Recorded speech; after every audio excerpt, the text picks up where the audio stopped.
students, good morning to all of you. I hope all of you are fine. And now we are going to start the next topic.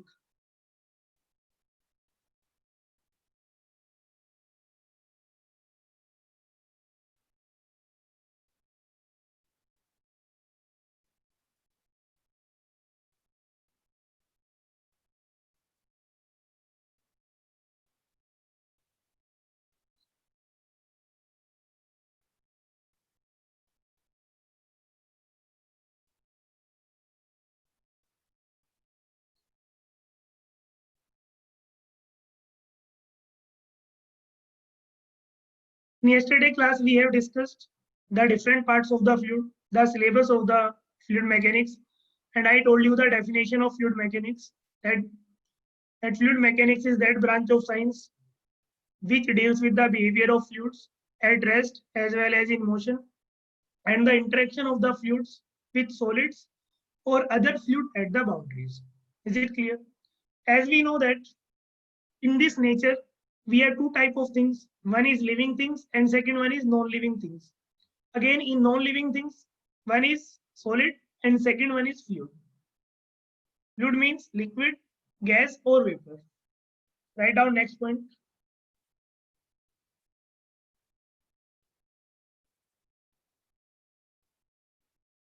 There are two states of matter.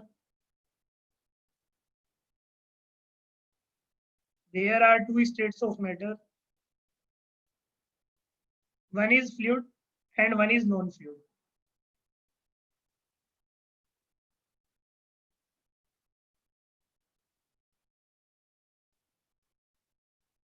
One is fluid and second is non-fluid.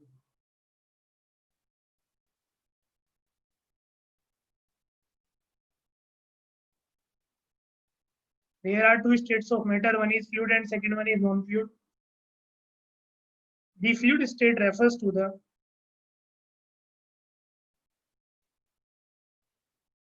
fluid state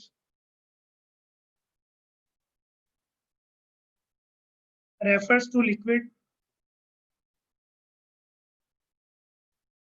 liquid vapor or gaseous phases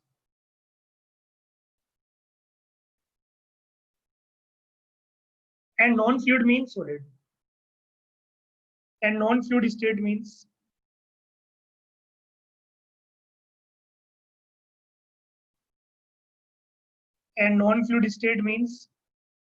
solid phase of matter.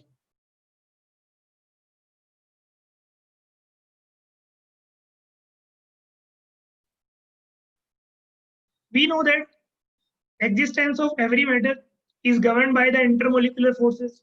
By why it is solid, why is it liquid or gas? We know that in solid, the intermolecular forces are very strong. In solid, the intermolecular forces are very strong. In cases less, but in case of gases, extremely less. So that's why molecules are able to move away from each other. But in solid, all the molecules are fixed type of there. Is it clear? So that depends on their intermolecular forces. If forces are strong, tendency to bind bind to molecule each other. If the forces are weak, then tendency to lose the molecules. Write down next point. Existence of matter. Existence of matter in these states. Existence of matter in these states are governed by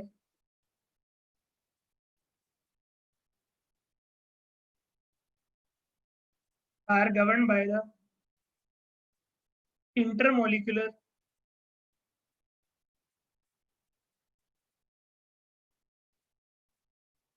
intermolecular attractive forces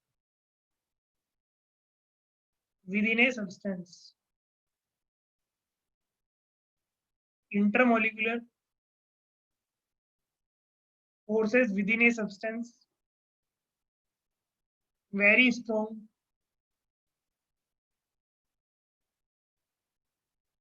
Intermolecular forces, very strong. Intermolecular forces or intermolecular attractive forces exist in solid.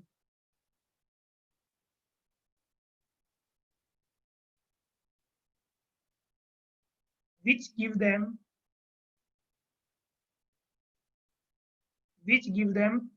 property of rigidity, which give them property of rigidity.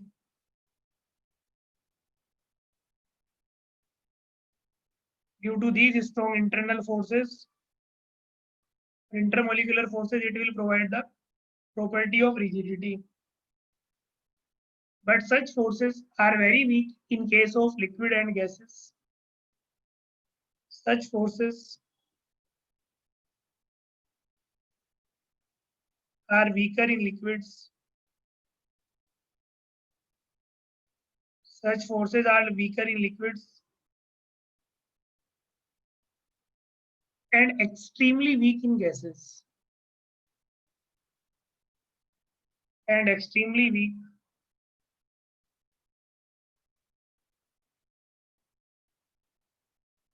in vapor and gases.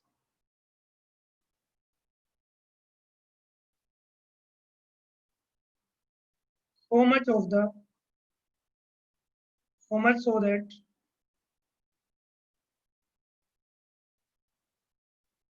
the liquids may change their shape very easily. So that the liquids may change shape easily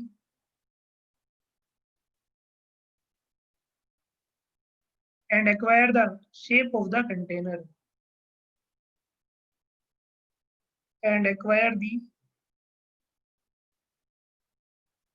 shape of the container.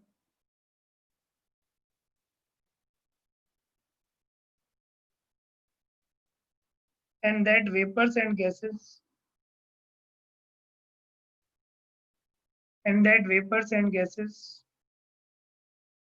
fill up the entire space, fill up the entire space of the container allotted to them.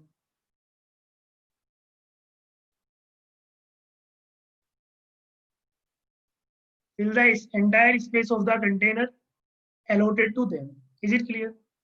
It should be clear to each and every student that it is based on the intermolecular forces. In solids, strong forces; in liquid, weak forces; and in case of gases, extremely weak forces. Is it clear? I hope up to this point, there should be no doubt up to this point. Note down first.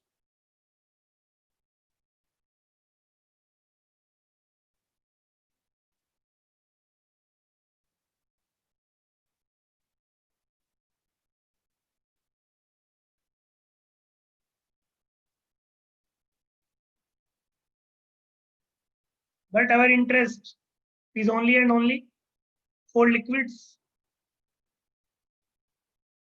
neither for gases and nor for solids. My next question to you: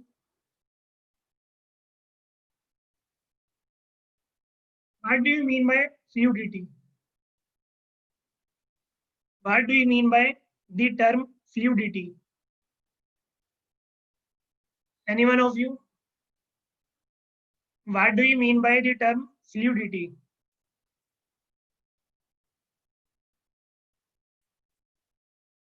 The ability of flow, very good. Anyone else?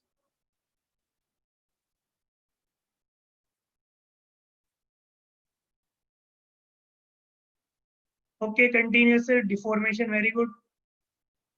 The property of deformability. Yes, this is the exact definition. Very good. The property to flow. There are two different things. One is fluidity and one is flow. Let me clear it. Write down next point.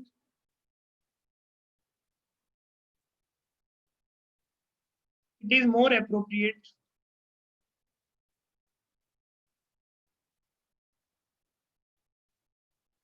It is more appropriate to classify substances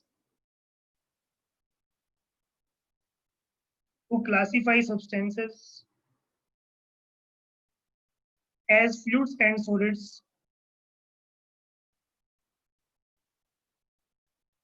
fluids and solids on the basis of their behavior on the basis of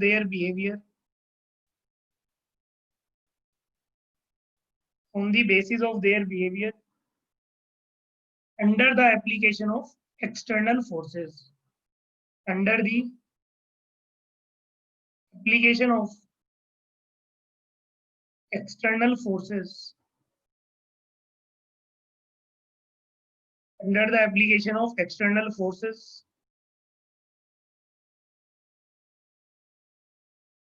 In particular,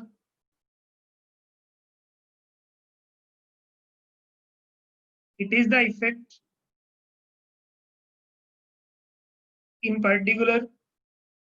effect of shear forces. It is the effect of shear forces which distinguishes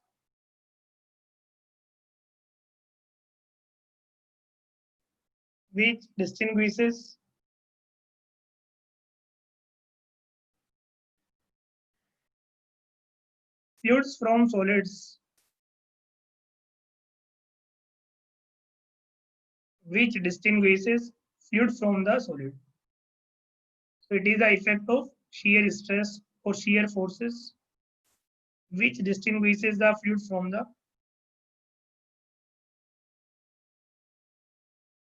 fluid from solids. Next point, because we know that what is fluid. A fluid is a substance. A fluid is a substance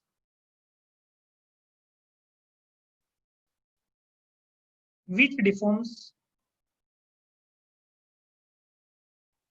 A fluid is a substance which deforms continuously,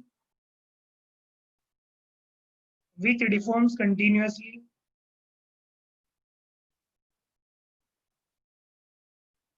which deforms continuously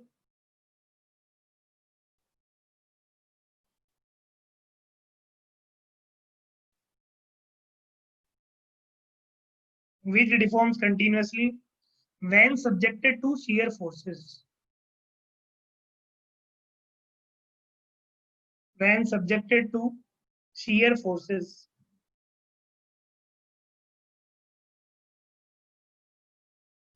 So a fluid is a substance which deforms continuously when subjected to shear forces.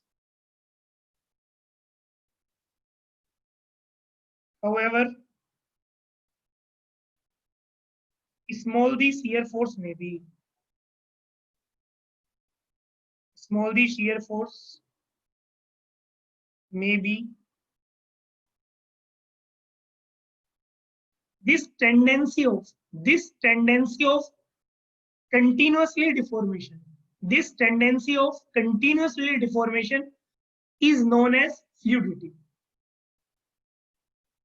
The tendency of a fluid, the tendency of a fluid, or the tendency of continuous deformation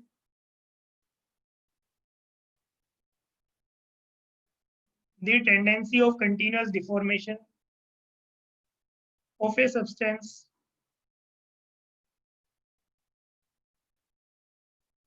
the tendency of continuous deformation of a substance is called fluidity.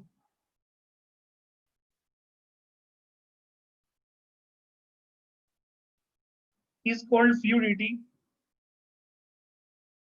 and the act of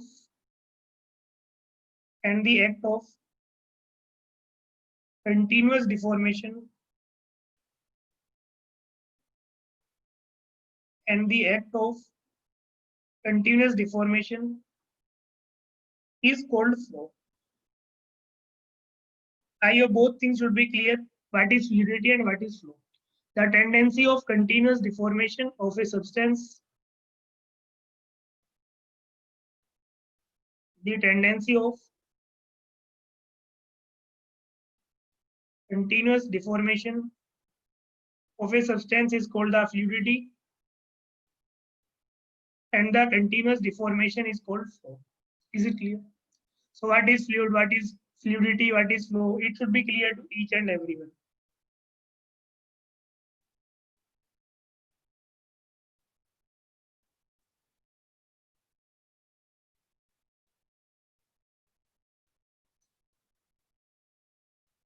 Write down next point.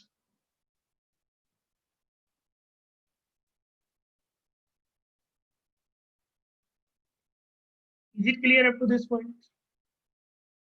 Very good.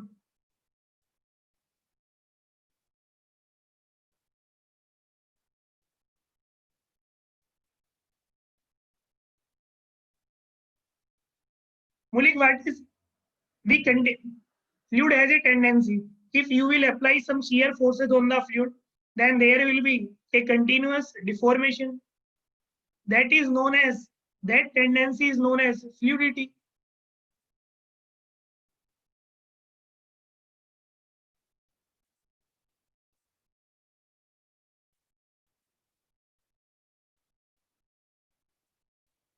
Write down next.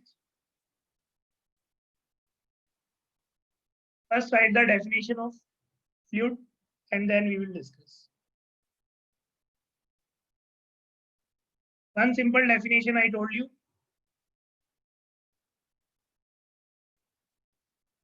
A fluid is a substance that deforms continuously when subjected to a shear forces. Or you can write now a standard definition of fluid. A fluid is a substance. A fluid is a substance that does not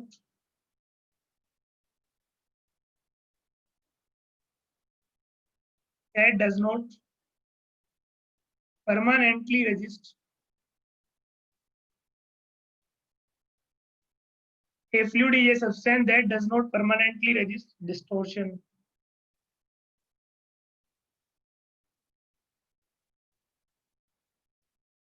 A fluid is a substance that does not permanently resist distortion. Because if you will make any attempt to change the shape of a fluid, and fluid is in the form of layers. Okay, my next question to you. If we have a fluid, but a fluid is in equilibrium, when a fluid is in equilibrium, is there any stress or it is free from the stress?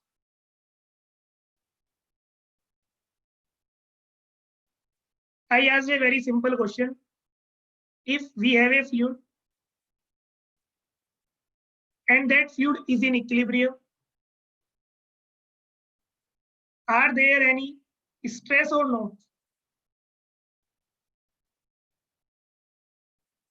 In that case, it will be the free from the stresses. Free from the stress, very good. So a fluid is a substance that does not permanently resist distortion. An attempt to change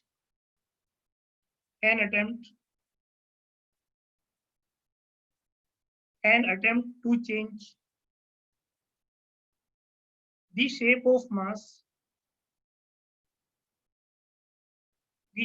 a mass of fluid results in layers result in layers of fluid sliding over one another, sliding over one another, up to which point? Until a new shape is attained.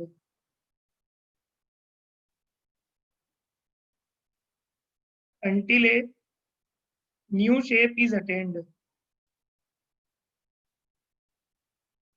We know that during the change in its shape, during the change in its shape, we know that shear stresses exist. Shear stresses exist, and the magnitude of which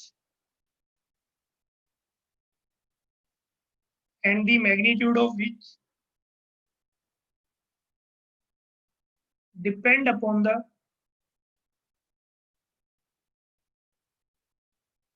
viscosity of the fluid,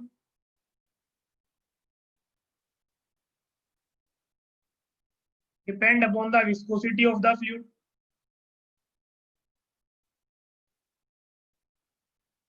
and the rate of sliding.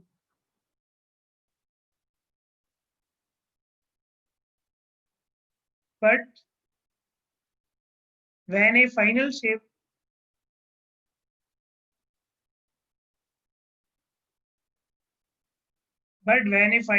has been reached,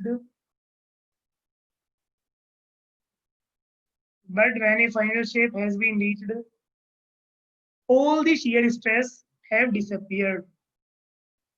All shear stresses have disappeared.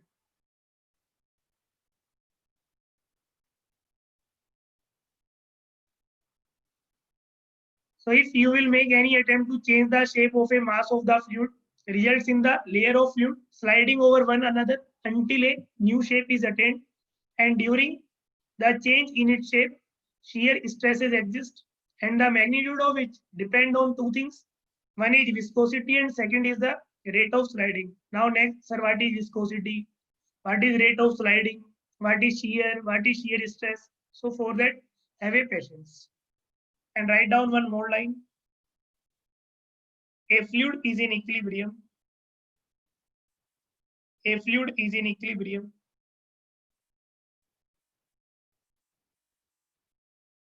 A fluid is in equilibrium, is free from shear stresses, is free from shear stresses. Now we will go step by step. Now next question should be in your mind.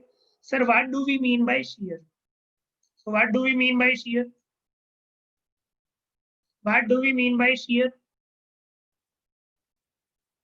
There are two things, one is shear and one is shear stress. First, we will discuss what do we mean by shear. Define in one line.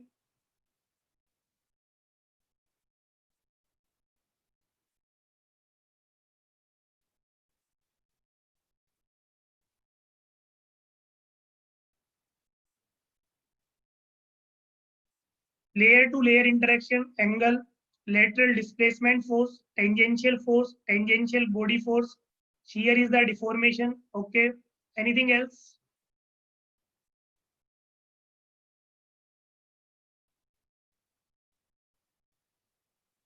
If I will add your statement, then we will get the definition. That shear is the lateral displacement. Shear is the lateral displacement of material relative to layer. Very good, very good. So shear is the lateral displacement. Here is the lateral displacement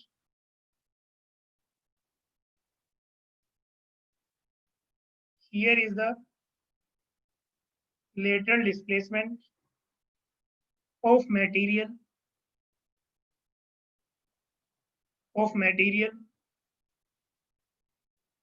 related to another layer, related to another layer by an external force.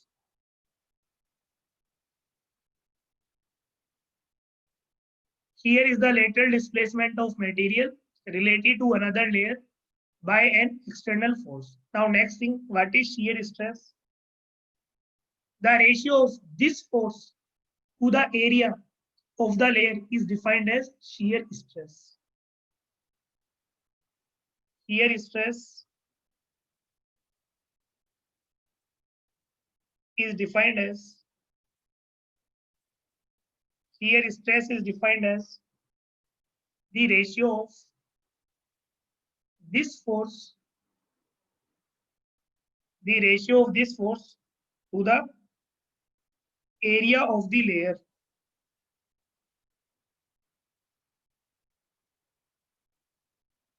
Shear stress is defined as the ratio of this force to the area of the layer.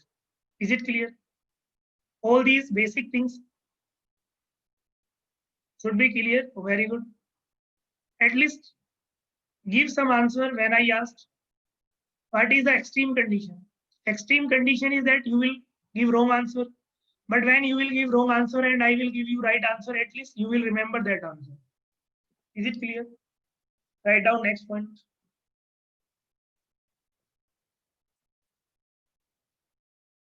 Now, in which manner, when you will apply some force, then what will be its effect on solid, liquid, or gases? One student asks, sir, what is the meaning of deformation? Suppose we have a solid, or we can say, if a solid is subjected to, if a solid is subjected to shear forces,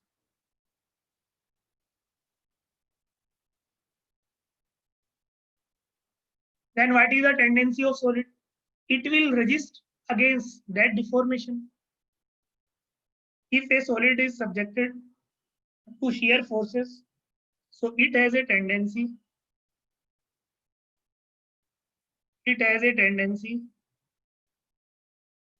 to resist deformation,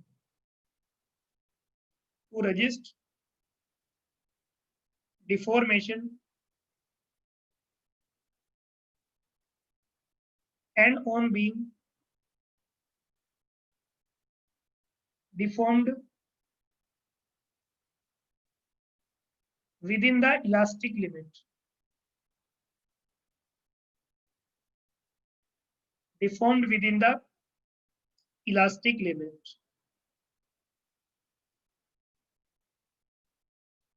If it is in elastic limit, then when you will remove those forces or those stresses, then it will regain its original shape. Then it has a tendency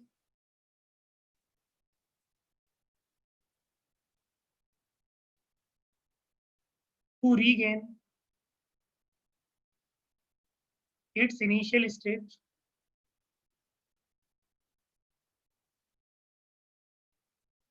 state of equilibrium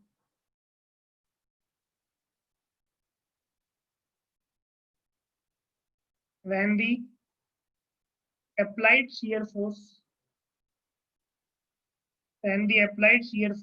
removed.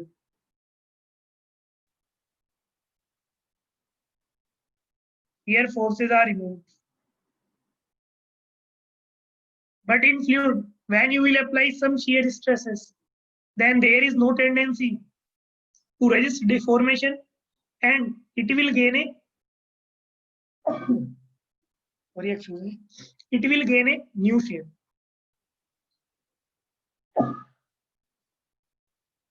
So suppose we have solid. Suppose we have any solid. Suppose we have any solid and assume solid internal structure is like that.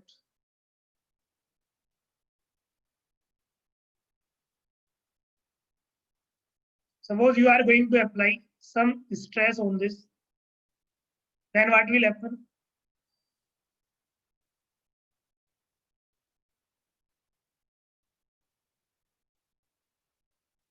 Suppose you are going to apply some force,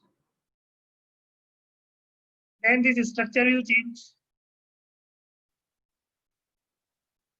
Suppose this angle is theta.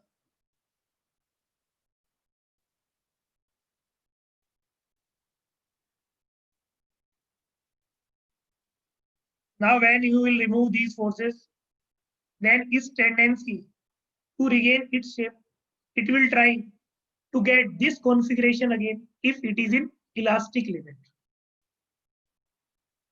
It is initial state, assume it is at rest. Then under the action of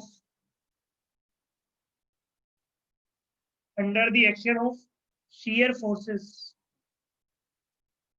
it is in strained form.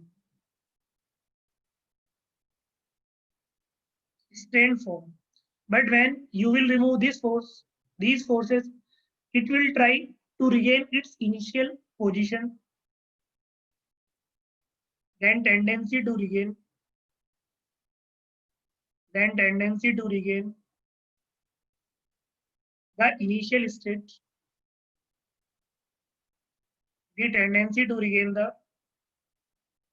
state, on removal of forces.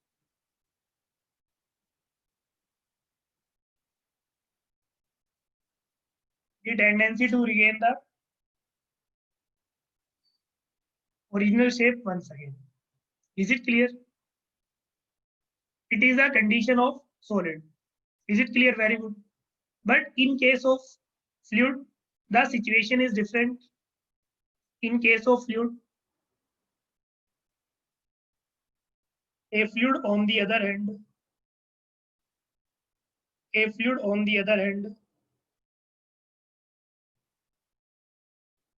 deform continuously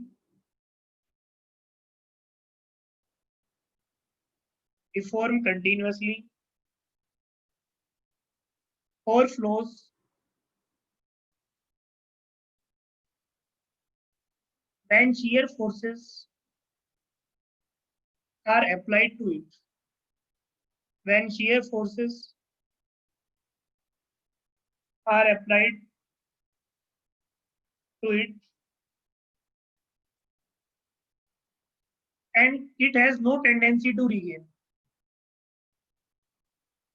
And it has no tendency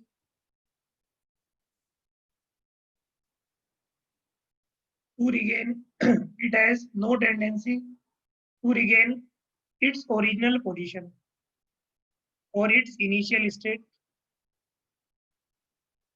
because for a fluid we cannot define anything permanent type of position, initial state. It will come rest. We can say it comes to the rest. It comes to the rest as soon as the shear forces are removed. The shear forces are removed.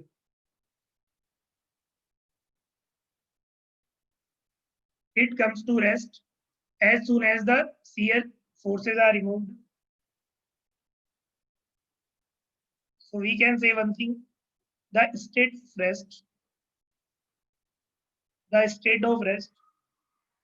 of a fluid thus corresponds to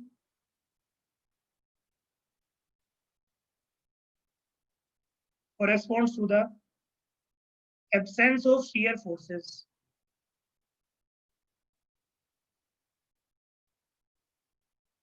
Absence of shear forces. Is it clear?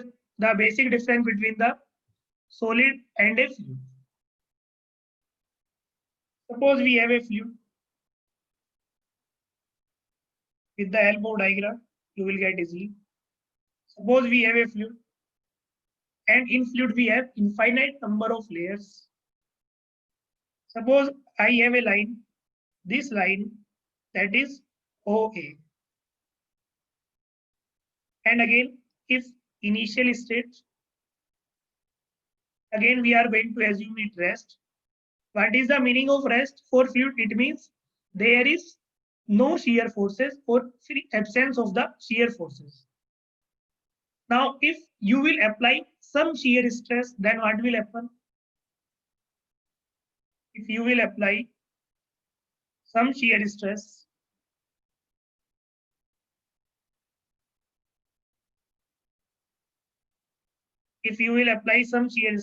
initial position was that is OA. But if you are going to apply shear stress force, then you will get, after some time, you will get like this. After this time, you will get like this. Is it clear? So if there is a shear action, the layer deforms. This is the meaning of deformation. Is it clear? So it is under the action of shear forces.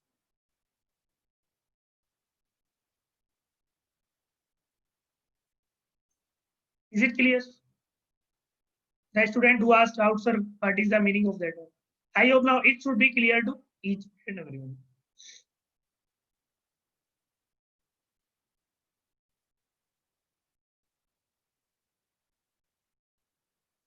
Did I teach up to this point what is angular deformation or what is linear deformation? That we will discuss at that time, then you will get it. Very good.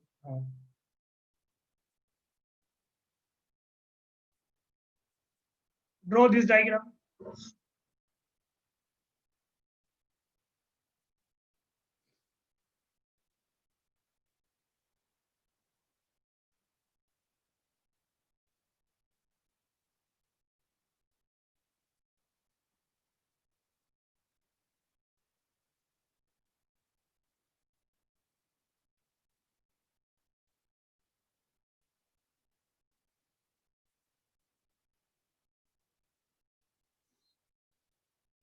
Both things are different.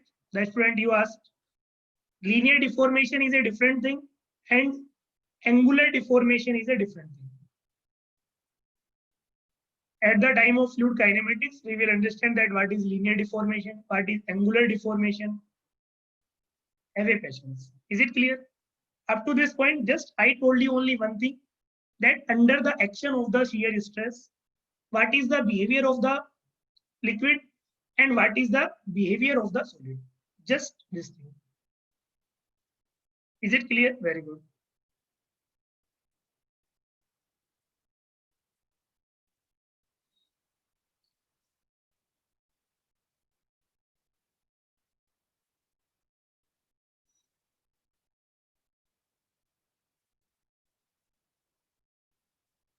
Sir, in which manner fluid deforms? Suppose we have a fluid layer, and in fluid we have a different layers. Just assume like that. Suppose I have this copy, and in this copy, suppose I have 80 pages, and every page, and you can assume every page assume as a layer. Is it clear? If there is any, if you will apply any stress on the on this upper layer, then what will happen? There will be a sliding of layers relative to each other. So that is deformation. Is it clear? In such a manner, deformation occurs in fluid. Yes or no? Very good.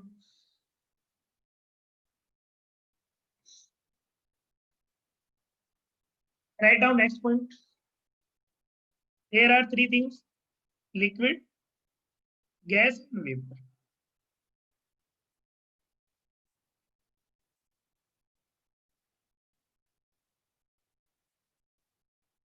Because All these comes under the category of fluids. Liquid, gas, and vapor. We know that fluids may exist. Fluid may exist as liquid, gas, or vapor.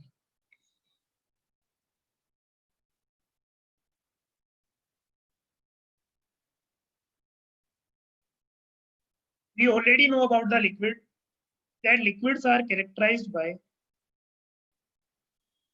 liquids are characterized by liquids are characterized by the presence of free surface.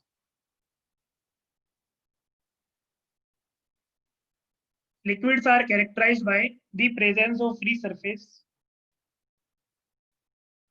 as a clear interface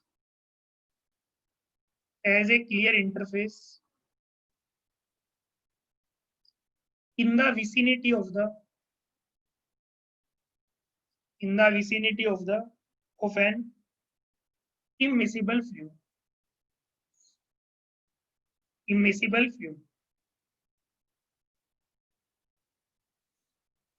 Liquid has free surface, but gases and vapor don't have free surface. Suppose we have a liquid or we have a container, it is filled with a liquid, and this is known as free surface because in the vicinity of the immiscible outside is air, but air is not soluble in this. So it will work as a free surface. So liquid are characterized by the presence of a surface as a clear interface. Opposite to that, gases and vapors expand and adjust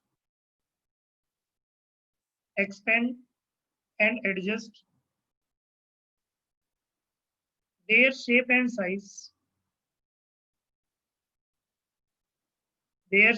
size so as to completely fill the space of a container. Completely fill the space of a container. The same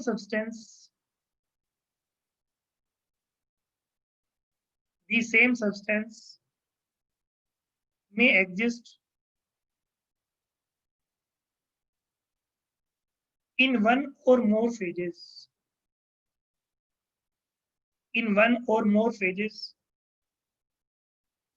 When a substance exists as liquid, vapor, or gas, it is said to have a single phase existence. And from your thermodynamics knowledge, you know what is phase, what is pure substance.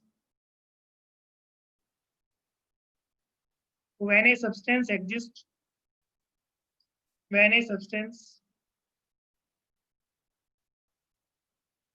as a liquid, vapor, or gas, it is said to have single phase existence.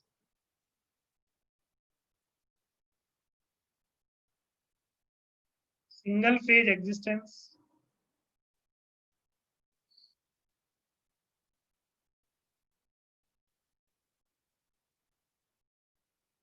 And about the vapor and this thing you already discussed.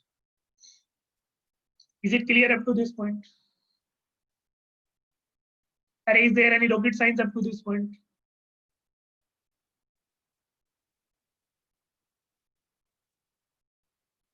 Newton's law, we will discuss about the Newton's law. Don't worry for that.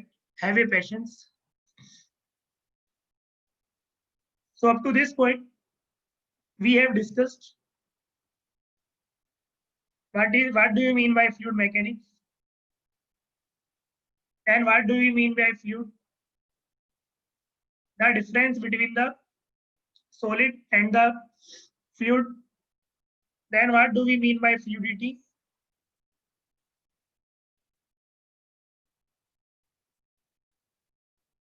What do we mean by shear? First, in by flow. What do you mean by shear? What do you mean by shear stresses?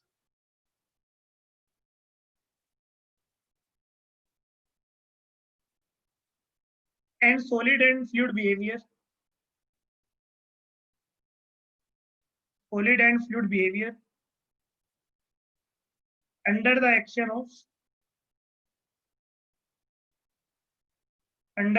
of shear stress. I hope all these things should be clear to each and every step. Is it clear? If you have any doubt in this, please ask.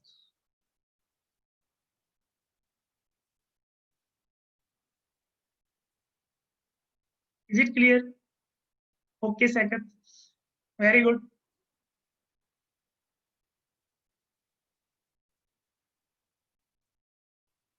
If you will correlate things like this, then it will very easy to remember the things. Is it clear?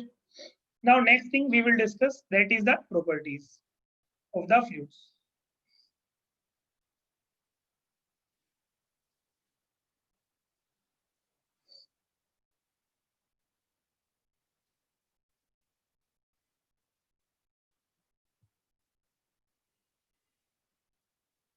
Write down next heading. Next topic, the properties of a fluid. Properties of fluid.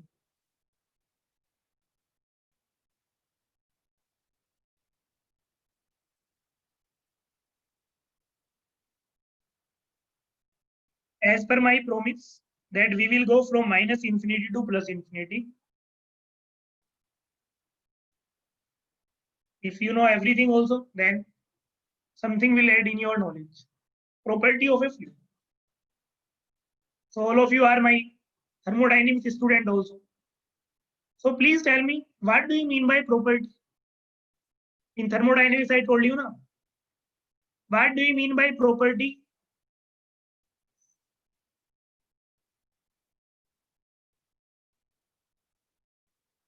Sir, we studied thermodynamics in July. It is November. The condition of a state. It defines the state of a system. Characteristic of a system. Very good. So I told you any characteristic of a system is called a property. We have two types of properties. One is extensive properties and one will be intensive properties. Intensive properties are those properties which are independent of the shape, size, or extent. And extensive properties are those properties which depend on the shape, size, or extent of the system. Is it clear?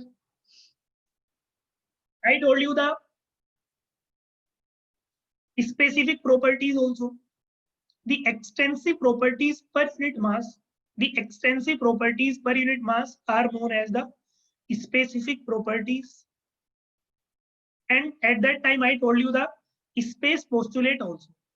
Is it clear? I told you the space postulate also, that the state of a single compressible system can be defined, is completely specified by two independent intensive properties.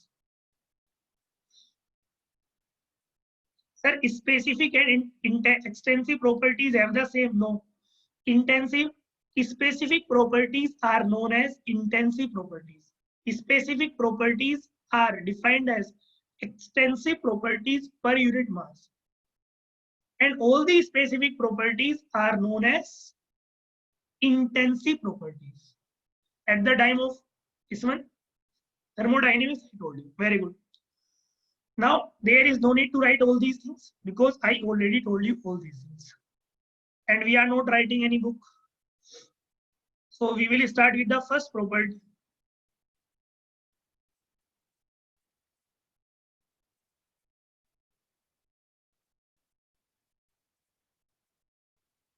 Very good, Sakat. You remember that chart? We have a system.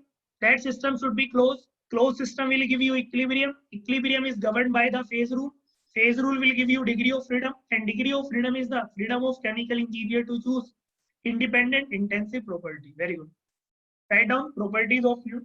First, density. Write down first density.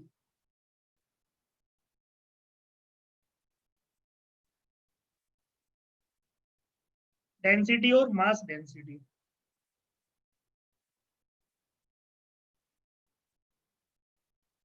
Density or mass density.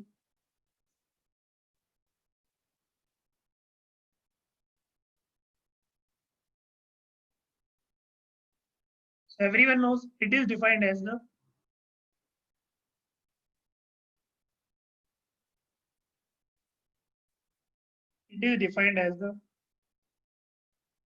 ratio of the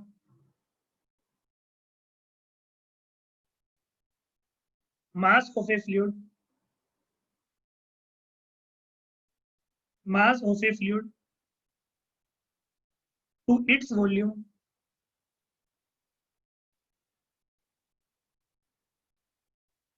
We know that its SI unit is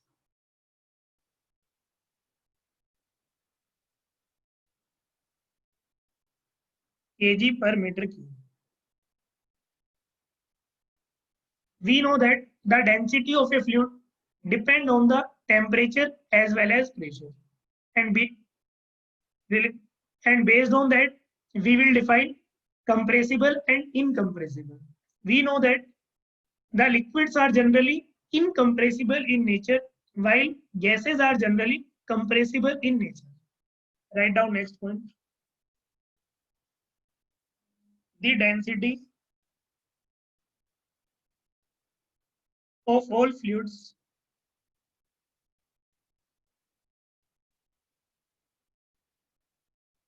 depend on the temperature and pressure.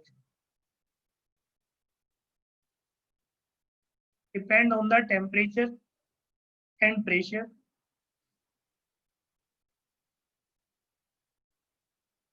and the variation in density and the variation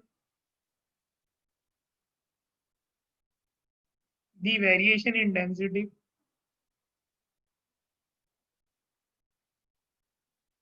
with changes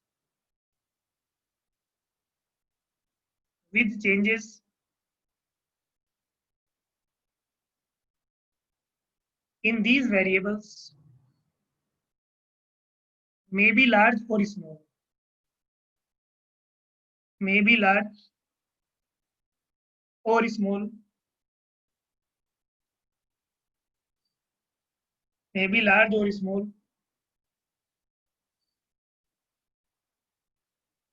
If the density is nearly constant, then we will say incompressible. And if density will change, we will say compressible.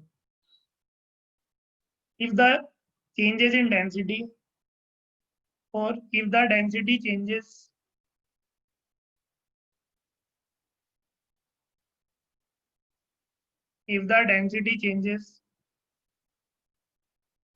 only slightly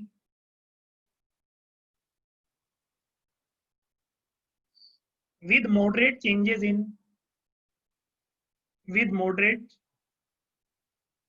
changes in temperature and pressure, moderate changes in temperature and pressure, the fluid is said to be incompressible. The fluid is said to be incompressible. The fluid is said to be incompressible. But if the changes, the fluid is said to be incompressible. If the density changes, or if the changes in density, if the changes in density are significant, If the changes in density are significant, then the fluid is said to be compressible. Then the fluid is said to be compressible. Then the fluid is said to be compressible. We know that the liquids are generally incompressible in nature. Liquids are generally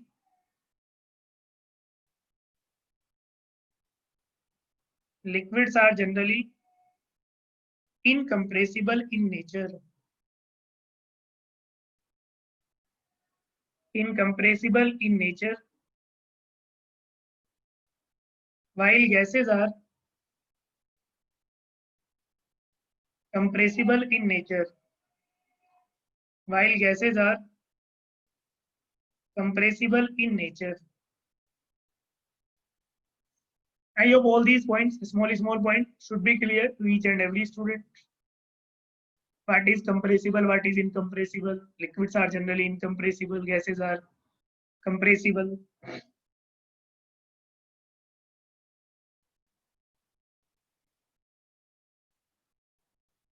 You can define the density is equal to mass of fluid divided by volume of fluid.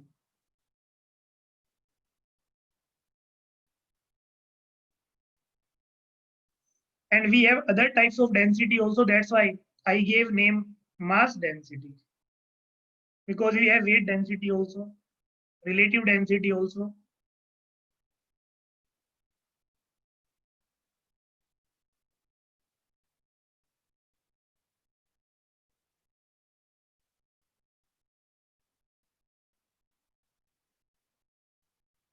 Note down.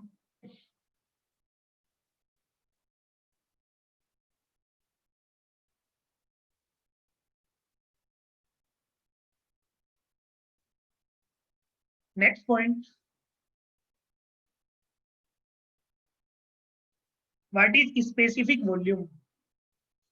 So the reciprocal of the density is known as specific volume. The reciprocal of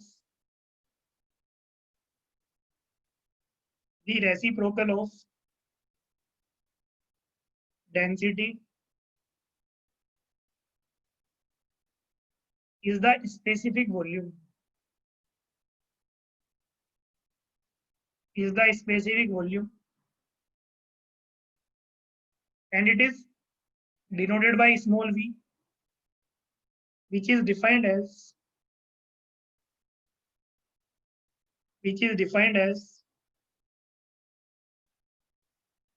volume per unit mass.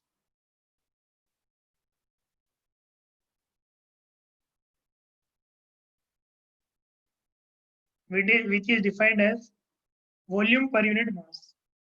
So small v is equal to volume per unit mass or 1 by density. This is specific volume.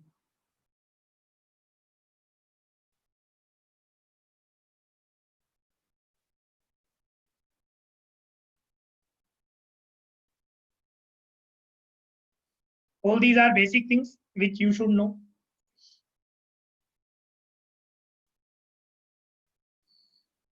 Now we know that in which manner it depends on the temperature and pressure.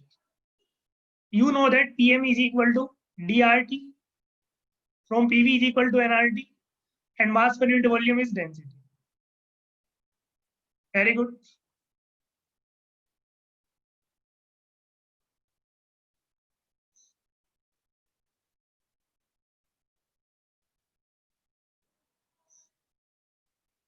Is there any need of break of 5 minutes?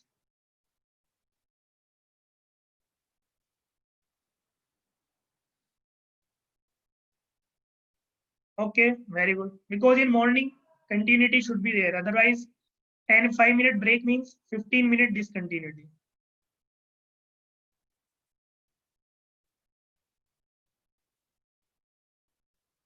Write down next.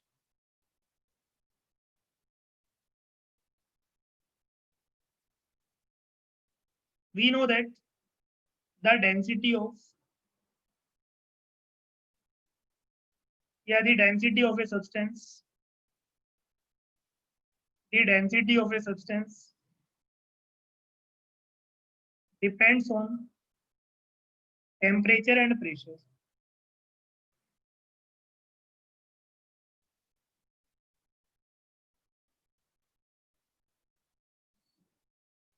We know that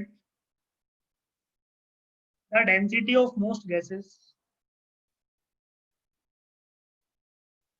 the density of most gases is proportional to the density, is proportional to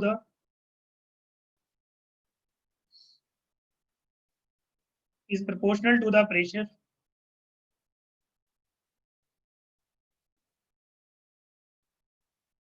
and inversely proportional to the temperature.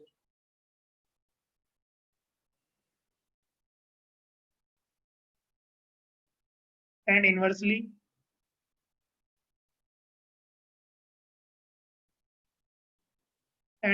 proportional to the temperature. Because we know that EV is equal to nRT. EV is equal to, it is given mass by molecular mass, or PM is equal to M by V into RT, mass per unit volume density. PM is equal to DRT, or you can write D is equal to PM by RT. So from this equation, four gases, can we write density is directly proportional to pressure, or density is inversely proportional to temperature?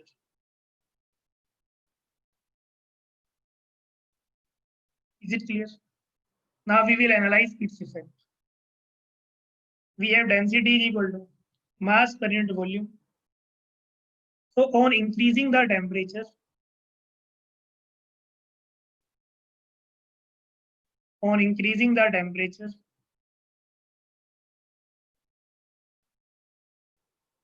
mass remains same. Increasing the temperature, mass remains same, but volume increases.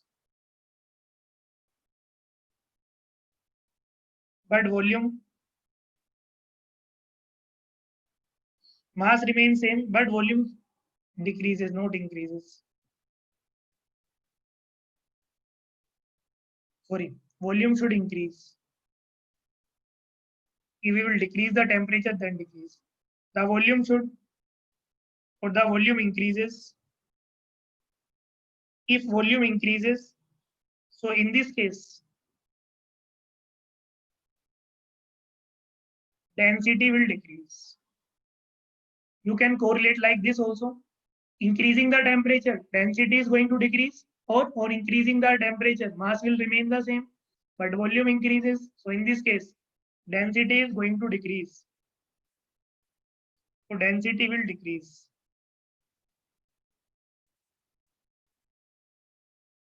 Next point again.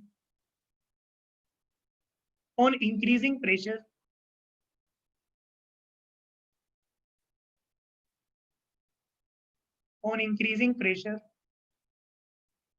again mass remains same. On increasing pressure, mass remains same, but volume decreases.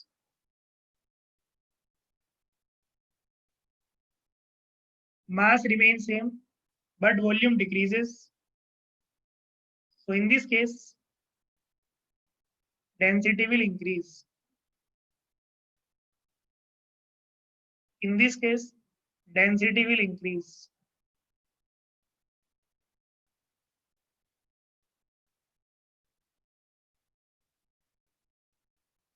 And there is no need to give more example because it is very simple in nature.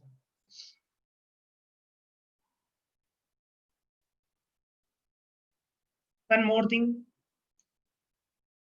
The formula you mucked up, that density of water is equal to 1000 kg per meter cube. Density of this is equal to this one. Remaining one thing. You need to remember one thing, that the density, the value of density depends on the, Naveen, D is the density.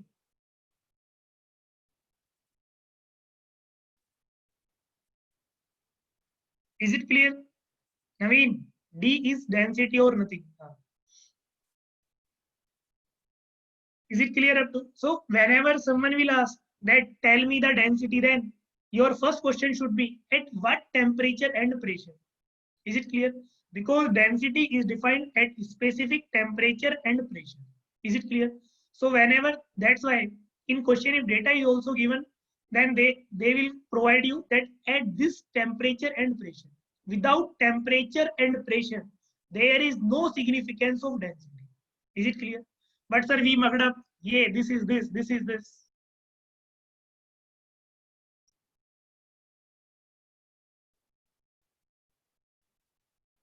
Write down. There is no significance of density without the temperature and pressure. So the density of water, the density of water,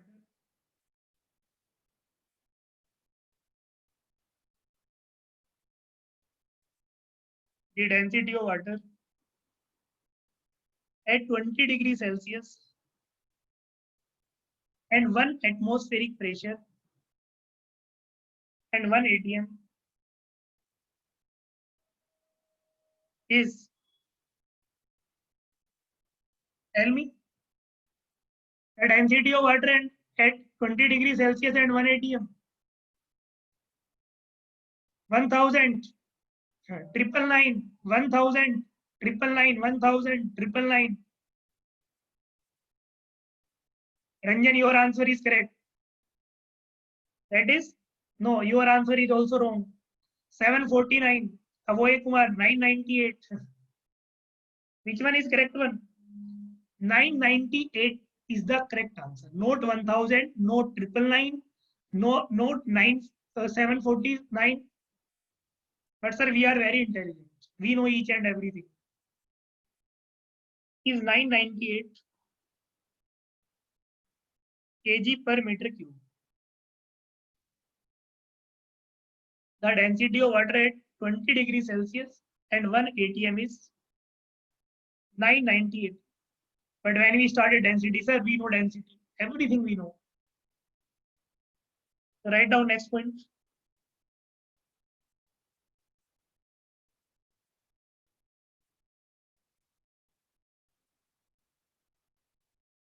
Can you tell me the value of density is 1000 kg per meter cube at which temperature and pressure?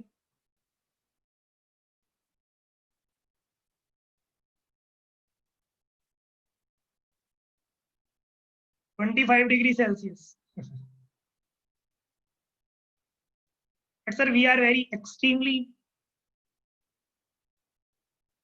Who told you 25 degrees Celsius? Yes, Anjali, Anmol. Sakat, your answer is correct. That is at 4 degrees Celsius and 1 atm.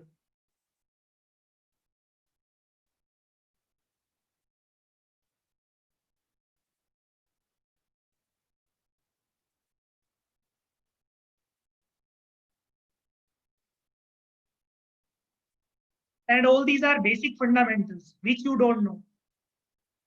And that's why it is very difficult to get 30 marks in exam. We know everything and we know nothing. So write down next point.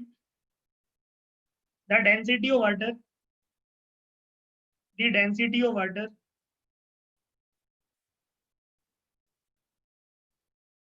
is 1000 kg per meter cube, is 1000 kg per meter cube at 4 degrees Celsius and 1 atmospheric pressure.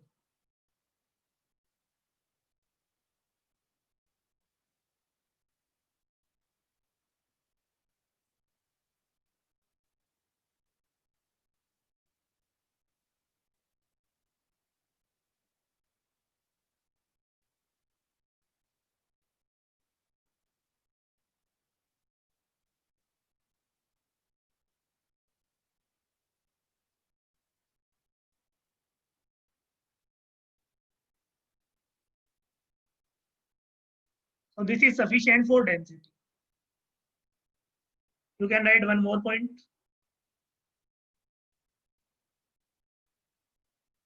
The density of liquid and solids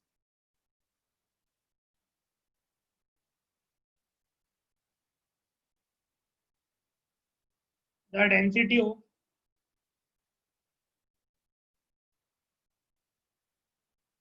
or we know that the variation of density for solids and liquids are very small due to the incompressible behavior of the fluid and solids or of fluids. The density of liquids and solids, the density of liquid and solids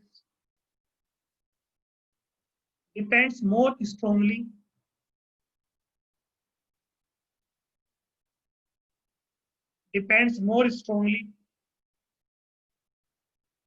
on temperature rather than pressure. On temperature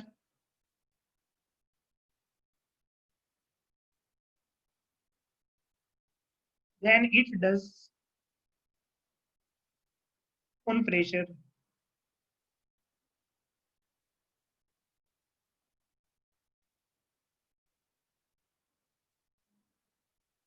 Density first property is finished, that is density. Write down second.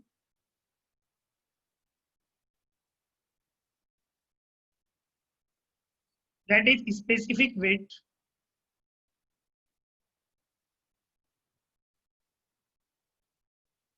Or it is also known as weight density.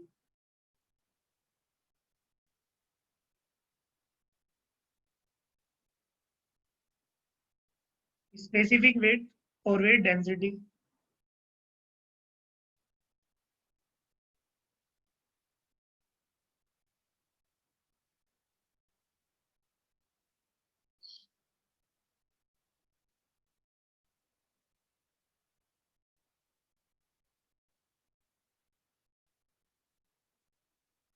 So it is defined as the ratio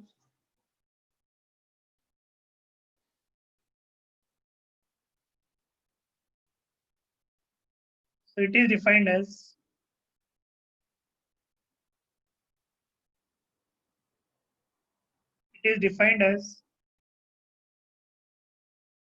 the ratio of the weight of the fluid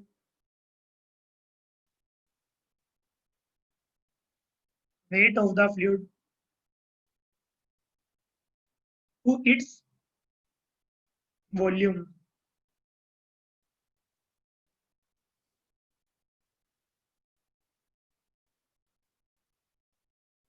It is represented by W and sometimes gamma also. It is the weight of the fluid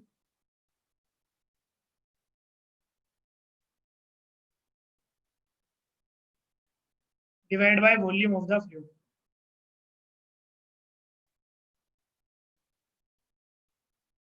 You can get this formula in two manners.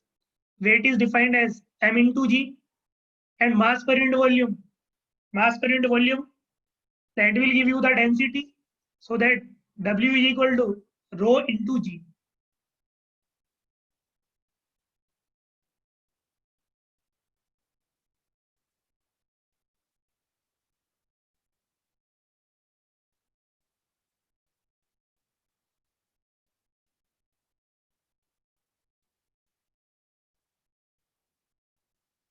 Huh?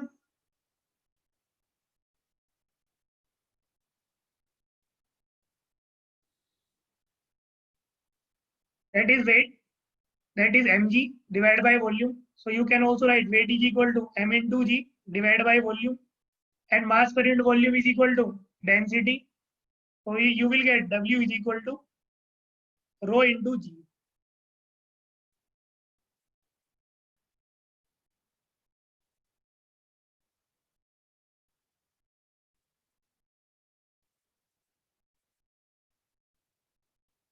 That is weight density.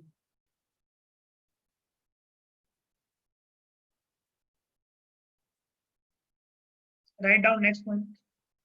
Effect of temperature, pressure, and location. Effect of temperature, pressure, and location. Because it contains a term of G and the value of G varies. On Earth, we have different G. On Moon, we have different G. Effect of temperature, pressure, and location on specific weight.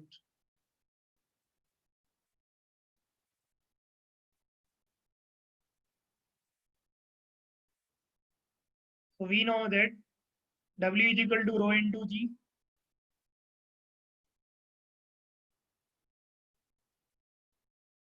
On increasing G,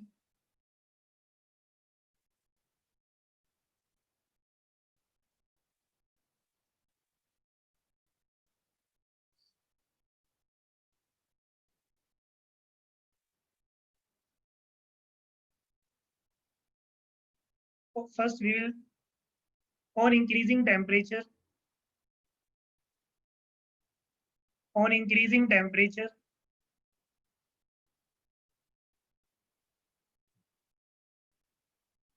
on increasing temperature, density decreases.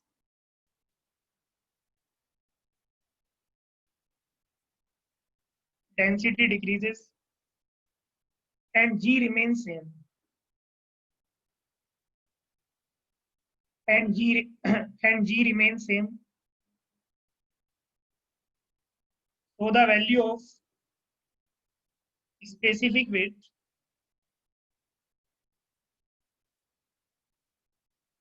so the value of specific weight,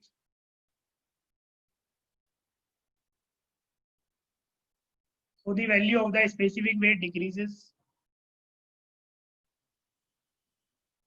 On increasing pressure, now we know the variation of density, and with the help of variation of density, we are able to analyze its variation. On increasing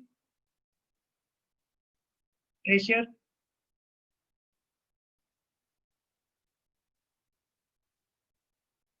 density will increase. Density will increase and G remains same.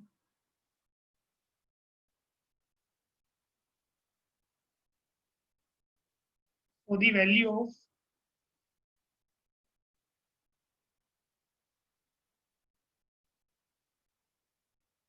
of specific weight increases.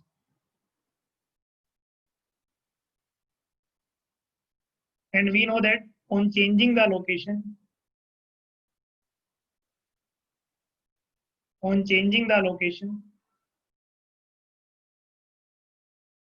the value of G changes.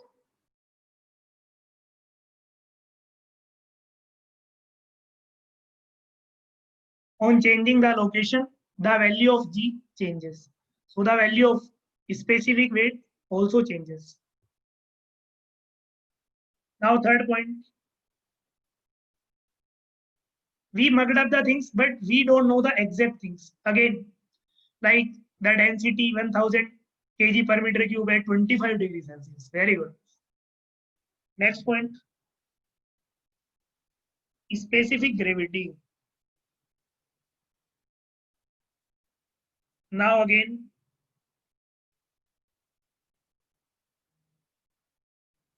students have a very big misconception. My next very small question to you.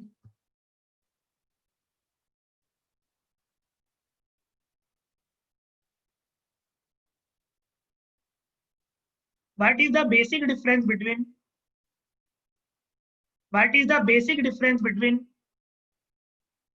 specific gravity and relative density?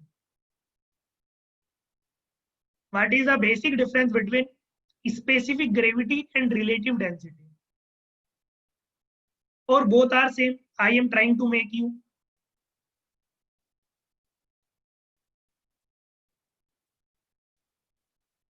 Sir, density of substance divided by density of reference is specific gravity. Okay. And what is relative density? Or both are same thing? Arey, I am asking all these questions they asked in interview. And then you will look like that.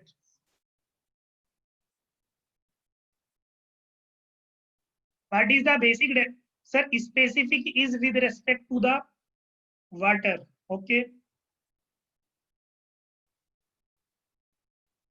Both are same. Very good. Anyone else?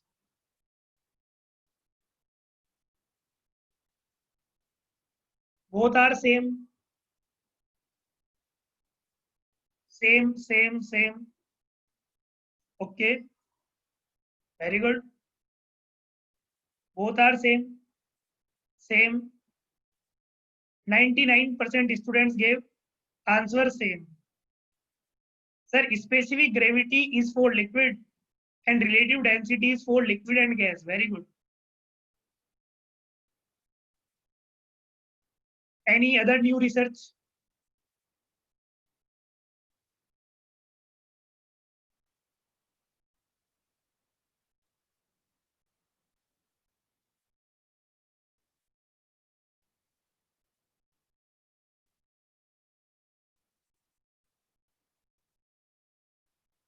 Sir, what is the difference between mass and weight? Yeah, I am not your ninth class teacher that I will teach you what is the mass and weight. Sir, specific gravity is an intensive property, but relative density. No, again, it is also wrong. 99% students gave wrong answer. That, sir, both are same. How is it possible that both are same?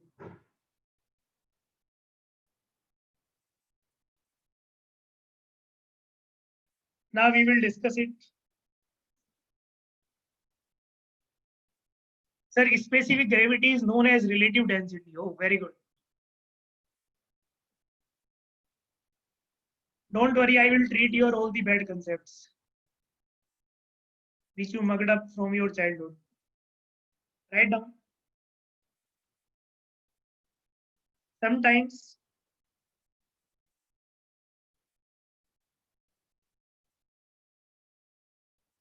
the density of a substance,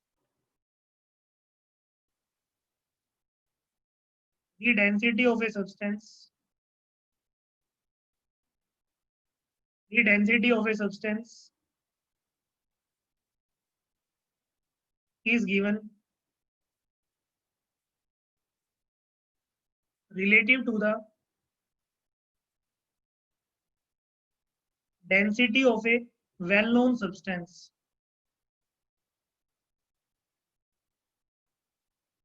Density of a well-known substance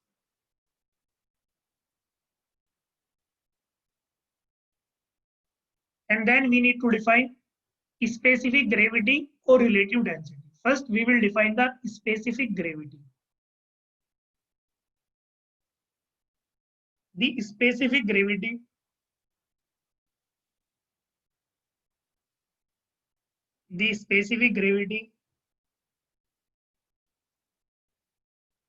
is defined as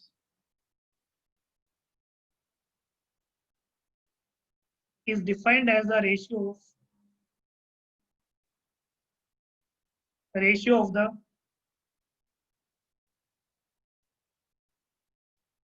density of a substance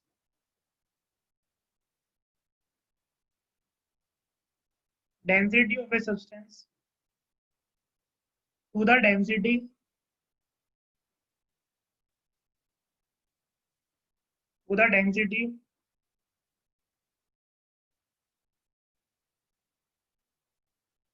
of some standard substance. That standard substance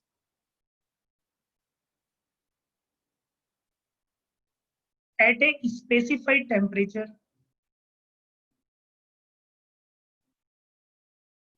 at a specified temperature and I follow international authors. That's why they defined, because there is a difference between Indian authors and international authors regarding this. And in our chemical engineering, all books are standard books.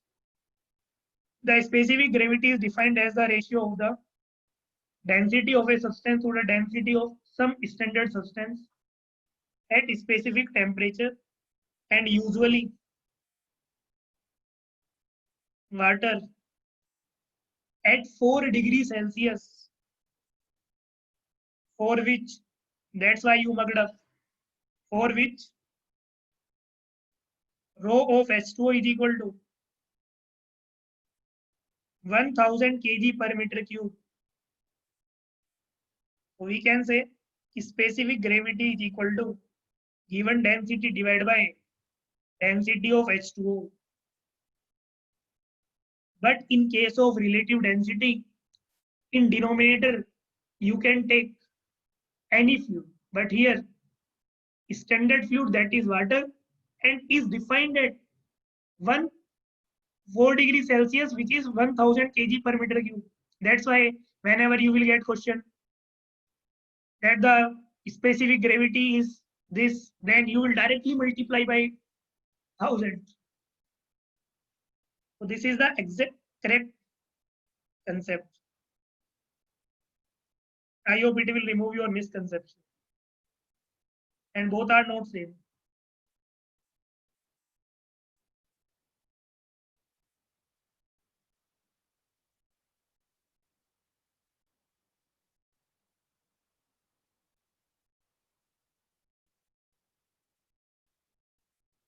Now write down one more point.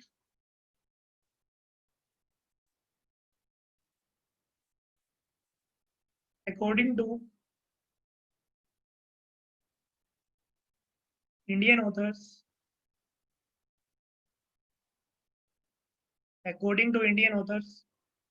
for liquids,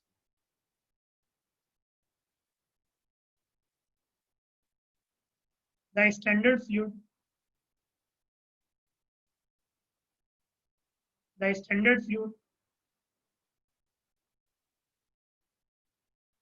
is taken as water at 4 degrees Celsius and 1 atm, and 4 gases. The standard fluid, 4 gases, the standard fluid is taken as hydrogen,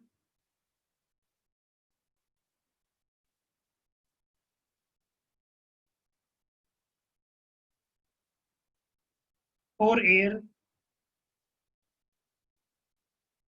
15 degrees Celsius and 1 atm. No one will tell you these minute things. But according to the foreign authors, and we will validate only this definition. According to international authors,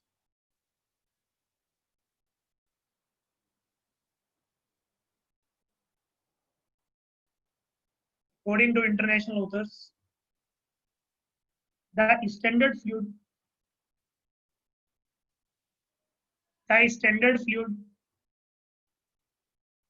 is taken as water only in both the cases, taken as water at 4 degrees Celsius and 1 atm for both fluids, as for liquid as well as gases.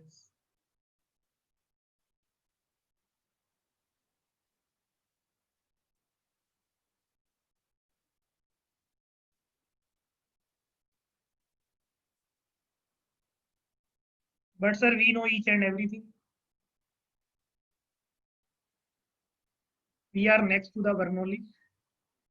I hope this concept should be clear to each and every student. And when they will ask such type of question in interview, then 99% students will give the wrong answer as you already gave in class. Is it clear up to this point?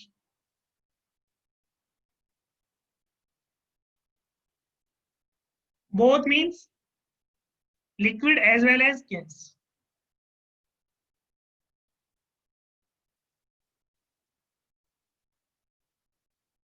Is it clear? So all these are wonderful concepts. That specific gravity is defined relative to the water at 4 degrees Celsius, that is 1000 kg per meter cube. But relative density can be with respect to any fluid. There is no compulsion or there is no necessary condition, then that should be water. Is it clear? Keep learning, keep enjoying. All these are fundamental concepts. But in case of relative density,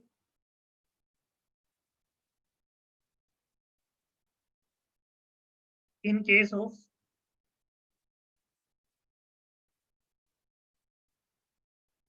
relative density, so relative density is equal to rho of fluid P divided by rho of any fluid Q.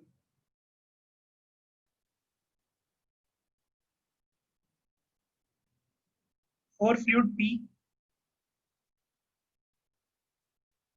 and it is for any fluid Q.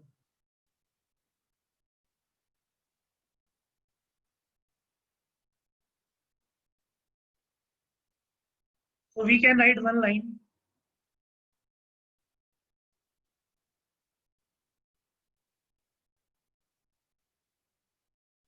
Every specific gravity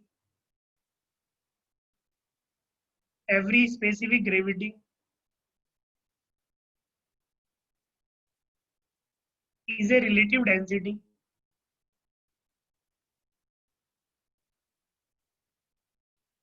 every specific gravity is a relative density, but every relative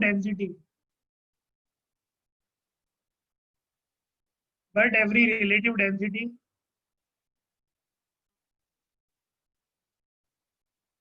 is not a specific gravity.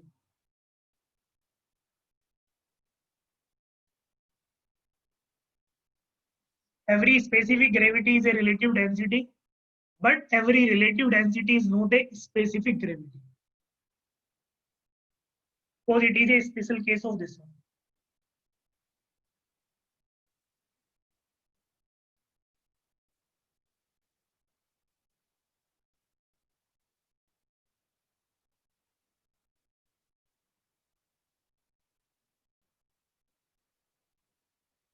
Very good. Next point.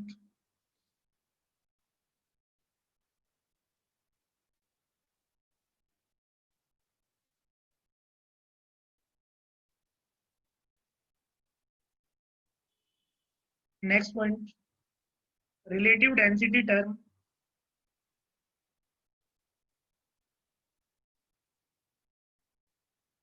is used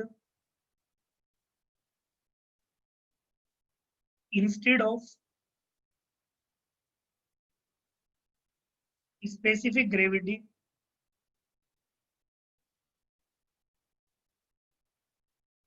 if comparison is done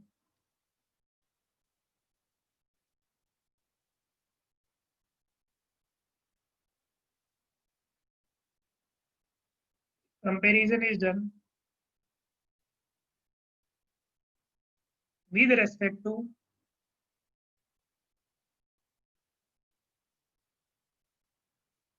some random fluid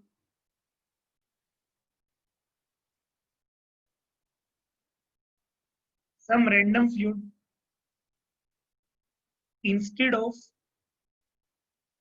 some standard fluid.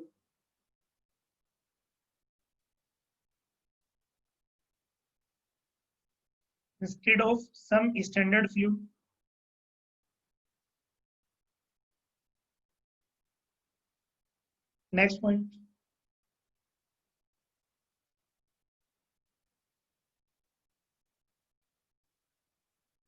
These substances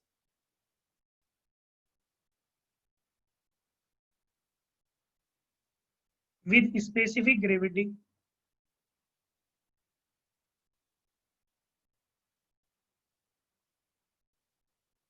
less than 1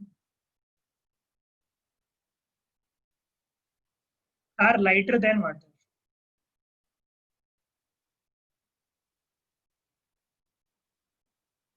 Are lighter than water.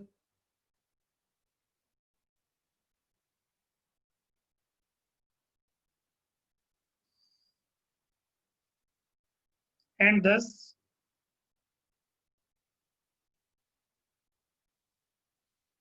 they would float on water. But the condition is that that should be immiscible on water if immiscible.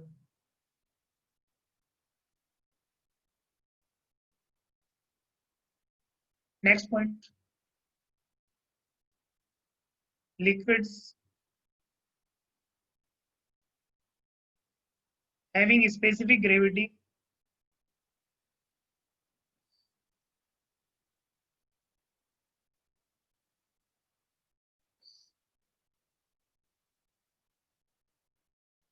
liquids having specific gravity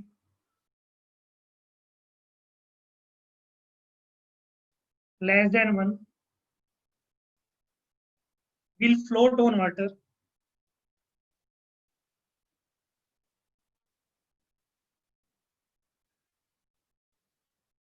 and the liquids having specific gravity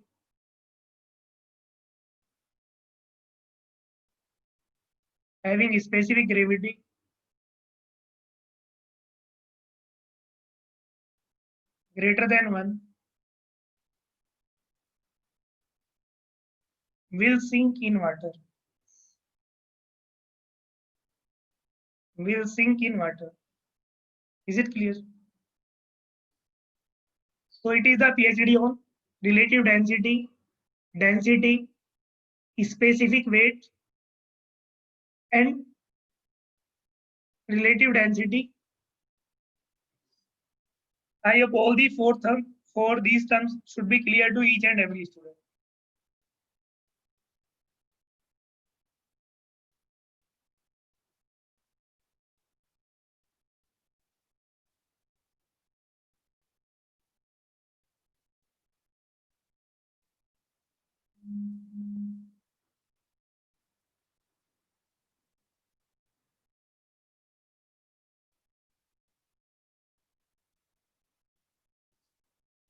Is it clear to each and every student?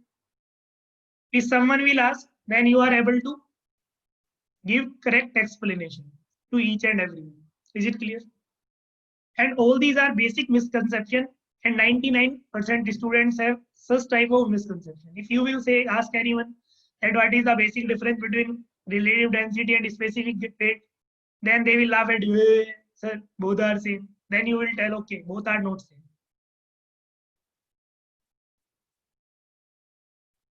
By MD Bulling, when I am going to explain each and every term, when there is explanation, please try to concentrate. This problem is with you in thermodynamics also.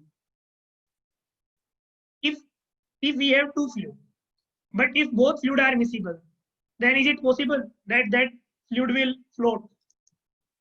So that should be immiscible. That I told you that thing. Huh.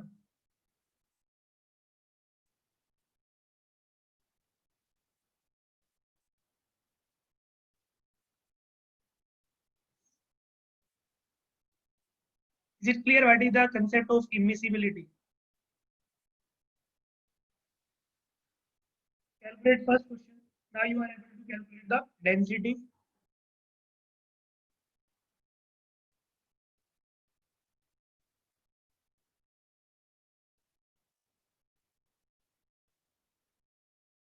Or write down one question. Determine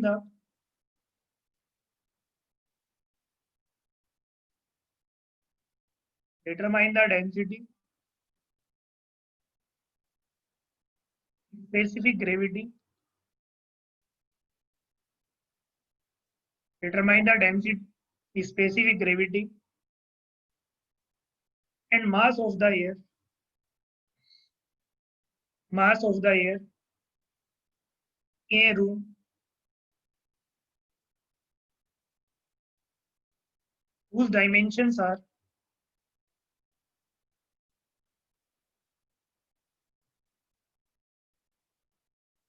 4 meter into 5 meter into 6 meter at 100 kilopascal and 25 degrees Celsius. And take assumption air can be treated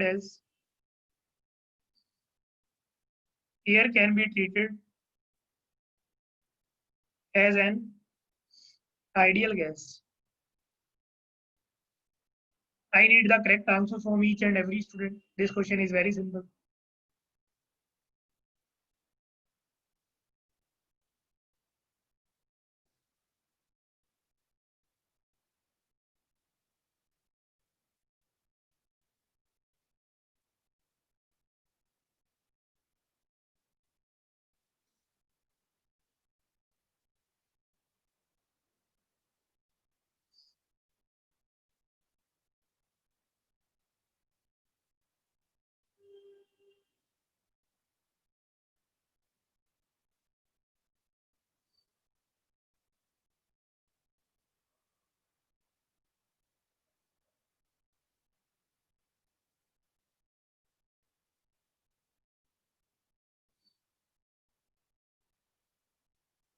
Tell me the right answer.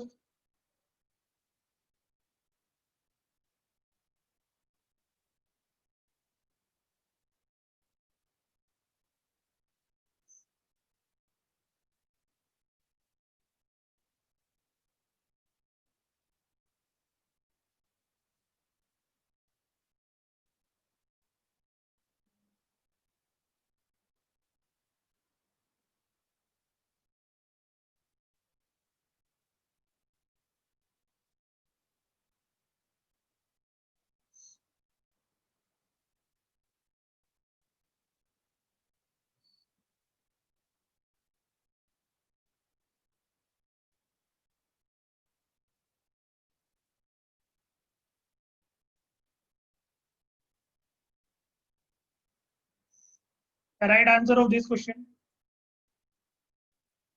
Density is 1.16 kg per meter cube. Okay, 1.17. Ranjan, how is it possible? 1170.5 kg per meter cube. Mass is 140. Okay.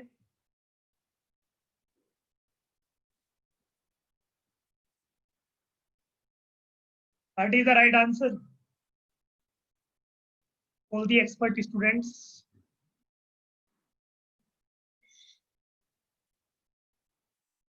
Mass is 87.18 kg. Density is 0.726. That is absolutely wrong.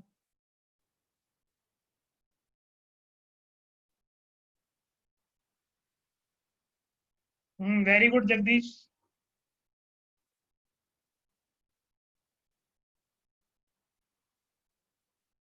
Mass is nearly 140. That is also correct. Even 50% students also giving wrong answer of this question also. And you also get under 10 rank. Very good, very good. Very good.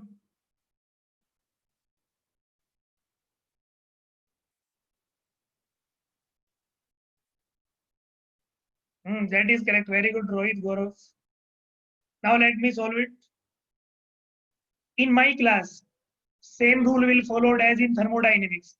When I will give you any question, then I give 1 to 2 minutes, please attempt. What is the extreme condition? You will get wrong answer. But it is better than if you are like that. That sir will solve the question.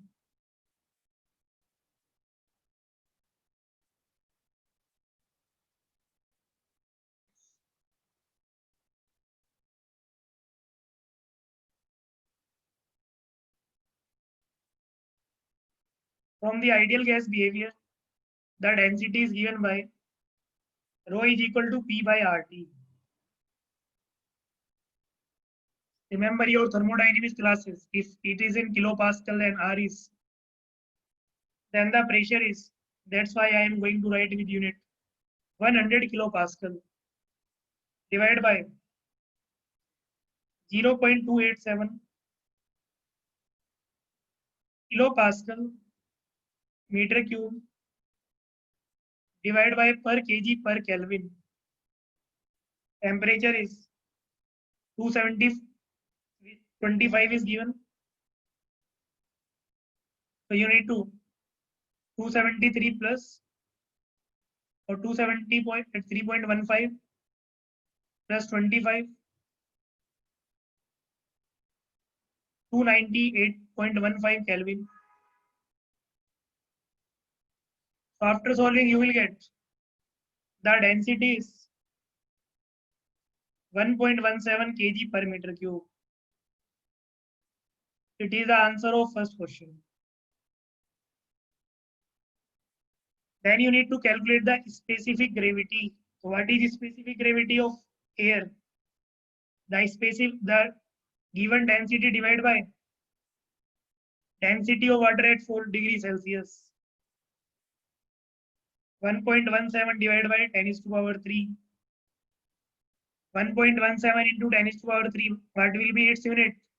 Specific gravity is a dimensionless quantity. This is the answer second. Third answer. First, we will calculate the volume. 4 into 5 into 6. 120 meter cube. So mass is equal to density into volume. 1.17 into 150. Approximately, you will get the 140 kg is the correct answer. Yeah, first answer, second answer, third one.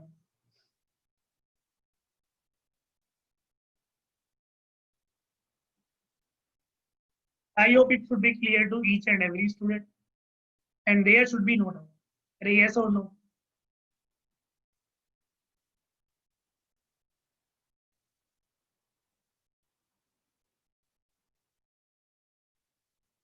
Very good. Sir, we have doubt in this formula.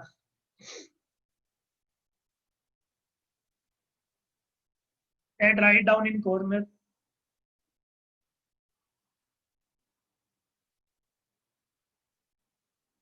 The ideal gas equation of state is expressed as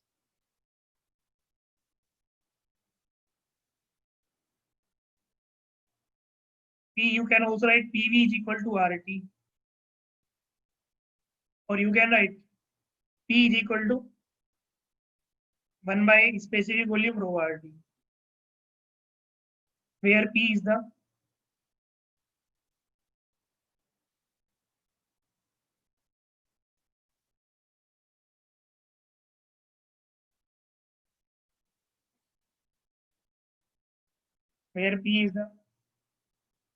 absolute pressure.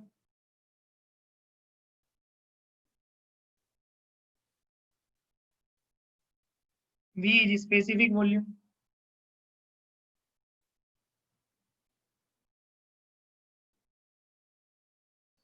And T is the absolute temperature.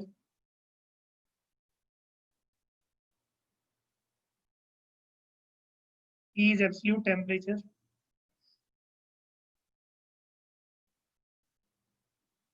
Rho density. And R is equal to gas constant.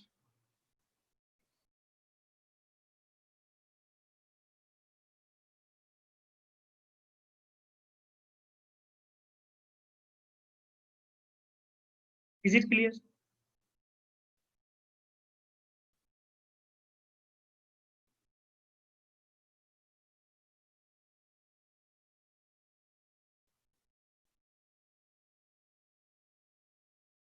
Is it clear that from PM by RT we got this one?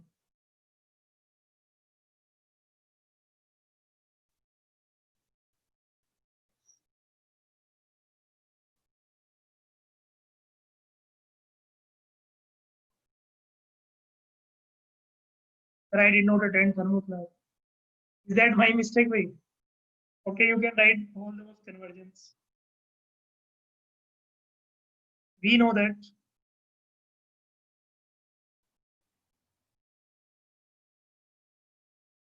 PV is equal to nRT.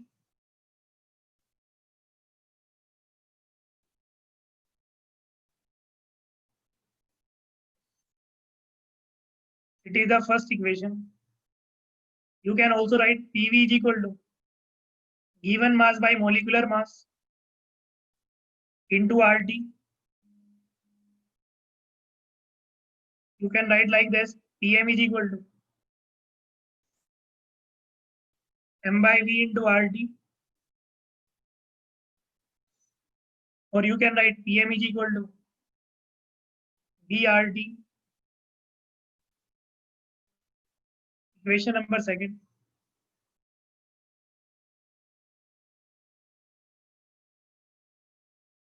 Third one is, you can also write we have PV is equal to nRT. You can write P is equal to N by VRT. N by V is equal to C. So P is equal to CRT.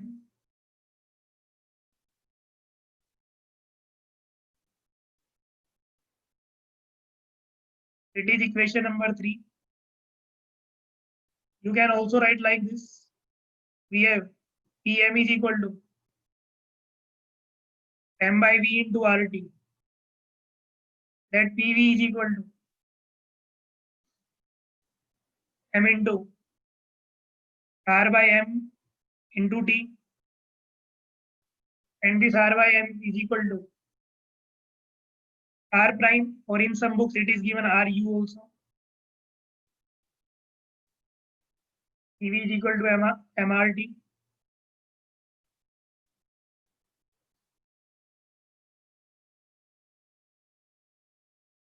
And if I will use this equation at P is equal to, it is the equation number 4, M by V into R prime T. So P is equal to rho R prime T. So in the above question, we applied this one, P by R prime T. This is R by M, and for air, its value will be 0.287. Now you know mathematics, you are able to solve.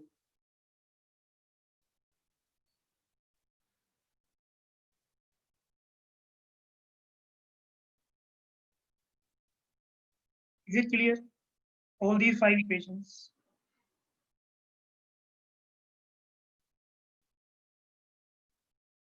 Now one more, I will remove your one more misconception. One is R and one is R prime, or it is RU. That is R by M. This R simple R is known as gas constant.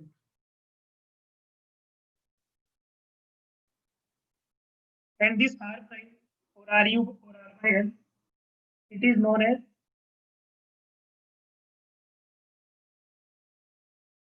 universal gas constant.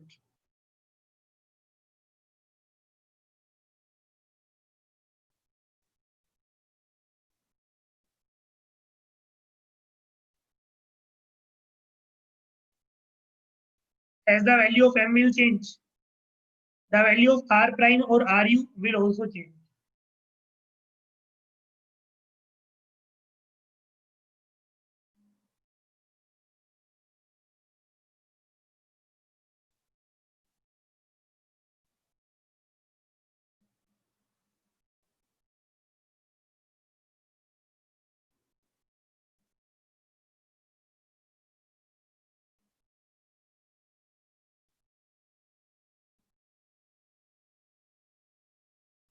Is it clear? I hope up to this point, each and every point should be clear to each and every student. I hope you enjoyed this session also. Thank you very much. Keep learning, keep smiling, be happy, and have a patience.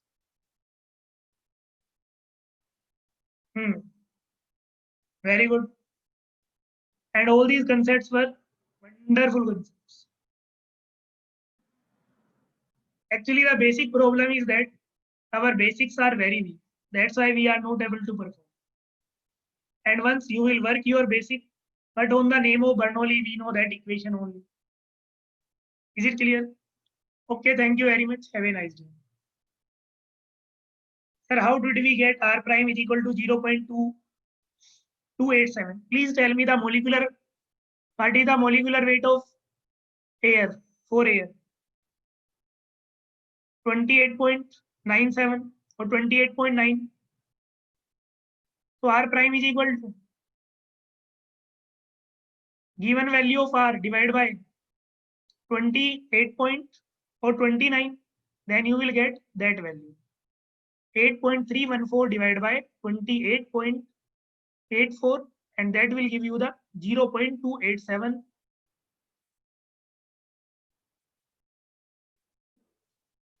Sir, why water taken as standard fluid? In standard fluid, we already took water only in specific gravity from the definition.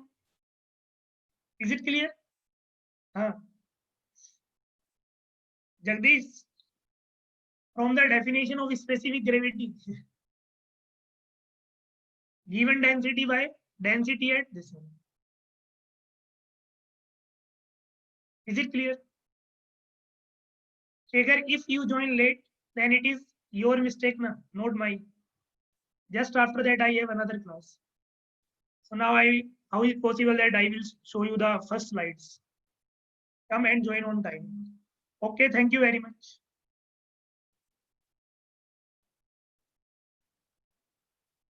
Everything crystal clear. Okay, thanks. Welcome to all.